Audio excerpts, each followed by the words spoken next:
యోహాను సువార్త 15వ అధ్యాయంలో వ్యవసాయకుని ఉపమానం చెబుతూ, నాలో ఫలింపని ప్రతి తీగను ఆయన తీసి పారవేయును. ఇక్కడ గమనించండి, దేవుడు పారవేస్తున్నాడు, కానీ నువ్వు ఇష్టపడాలి, నువ్వు కూడా ఇష్టపడాలి. ఇదిగో ప్రభా, నేను నీ చేతిలో ఉన్నాను, నువ్వు వ్యవసాయకుడివి, నేను నీ చేతిలో ఉన్నాను, నీ చిత్తం ఏంటి? ఫలింపని ప్రతి తీగను పారవేయటం. కాబట్టి నాలో ఫలింపని ప్రతి తీగను మీరు తీసివేయండి అని ప్రభువుని అడగాలి.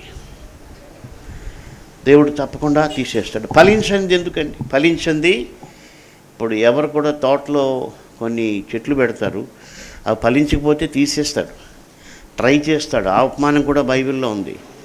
దీన్ని తీసేస్తారంటే ఇంకో సంవత్సరం ఆగండి అన్నారు, ఎరువు వేశారు, అది కూడా ఫలించకపోతే ఏం చేస్తుంది? తీసేస్తారు. అంతే తప్ప ఫలించని వాటిని పెట్టుకోరు.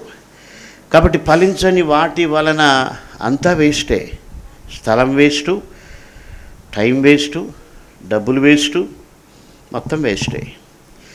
కాబట్టి ఫలింపని ప్రతి తీగను నీ జీవితంలో యేసు కొరకు ఫలించని ప్రతి తీగ తీసి పారవేయబడడానికి నువ్వు అంగీకరించాలి.